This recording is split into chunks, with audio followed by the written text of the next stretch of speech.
স্ট্রোকে আক্রান্ত, একটু হাঁটলেই হাঁফিয়ে যান। ইনহেলার নিয়েই হাজির এসআইআর শুনানিতে। কেউ আবার ঠিকমতো হাঁটতে পারেন না, তবুও শুনানির জন্য সরকারি দফতরে যেতে হয়েছে। কারো রবিবারই ছিল প্রসবের দিন, তিনিও হিয়ারিংয়ে। এসআইআর শুনানিতে দিকে দিকে হয়রানির অভিযোগ। আমার নামটা মধ্যেখানে ছিল না। 2002 সালে নাম ছিল, ভোট দিয়েছি।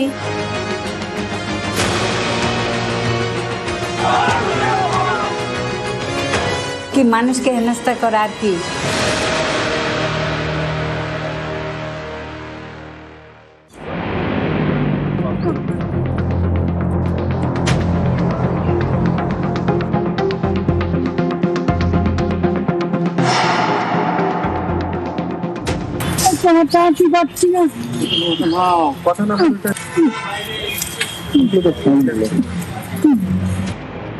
হুগলির চুচুড়ার গৌরী মান্না, বয়স 70 ছুঁই। কয়েক বছর আগে স্ট্রোক হয়, হার্টেরও সমস্যা রয়েছে।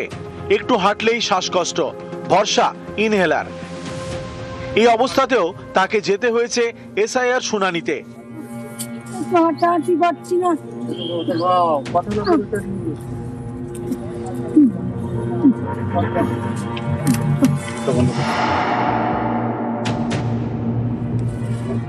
বৃদ্ধার পরিবারের দাবি, এসআইআর এর খসড়া তালিকাতে তার নাম রয়েছে, তবুও হিয়ারিং এর জন্য রবিবার ডেকে পাঠানো হয়। যেতে হয় তার বাড়ি থেকে প্রায় 5 কিলোমিটার দূরে অতিরিক্ত জেলা শাসকের দপ্তর।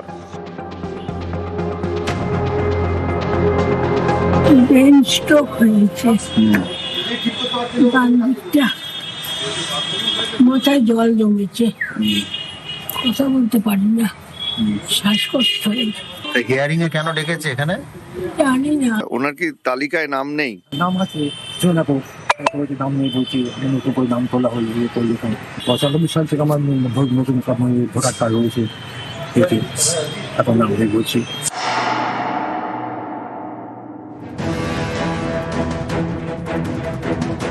চুচুড়ার অশীতিপর সুসেন কুমার রায়চৌধুরী 2002 সালে ভোটার তালিকায় নাম না থাকায় তাকে এসআইআর শুনানিতে ডাকা হয়েছে।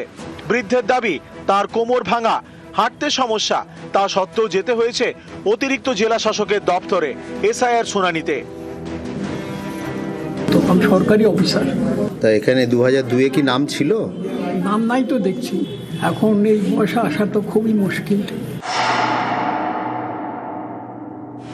সনকা দাস আগে থাকতেন পূর্ব মেদিনীপুরের তমলুকে, এখন থাকেন পাঁশকুড়ার খিরায়ে। ঠিকমতো হাঁটতে পারেন না। তার দাবি, 2002 সালের ভোটার তালিকায় নামে ভুল রয়েছে, তাই এসআইআর শুনানিতে আসতে হয়েছে প্রায় 1.5 ঘন্টা দূরে তমলুকের এক পঞ্চায়েত অফিসে। গেছে এই কাগজগুলো জমা দিতে। হ্যাঁ, আমার তো পাটা খোড়া, কি করবো, কিছু করার নেই। মেয়ের বাড়ি চলে গেছে, ছেলে তো মারা গেছে, কিছু করার নাই। পশ্চিম মেদিনীপুরের চন্দ্রকোনা, এখানকার বাসিন্দা বন্দনা মণ্ডল অন্তঃসত্ত্বা। তার পরিবারের দাবি, রবিবারই ছিল প্রসবের দিন, তিনিও গিয়েছেন শুনানিতে। বাড়ি থেকে প্রায় 7 কিলোমিটার দূরে চন্দ্রকোনা 2 নম্বর ব্লকের বিডিও অফিসে। ওই ভোটার কার্ডের কোনো কিছু সমস্যা আছে হয়তো। প্রসূতি প্রেগনেন্ট তো, আজ ডেট ছিল, আজ হিয়ারিং এর জন্য ডাকা হয়েছে, আসছি। পার্ক সার্কাসের বাসিন্দা মুস্তারিন বেগম, বয়স প্রায় 80, ঠিকমতো হাঁটতে পারেন না। রবিবার তাকে ডাকা হয় এসআইআর শুনানিতে। নাতিকে সঙ্গে নিয়ে লেডি ব্রেবন কলেজে যান বৃদ্ধা। हमको 2 नाम था, मगर फिर भी बुलाया गया। हम बोला भी कैसे चलेंगे, नहीं सके बाबू, नहीं आइए यहाँ लेके आइए, कागज जमा होगा। रिक्शा में पकड़ के चढ़ाया। নিউজ 18 বাংলা।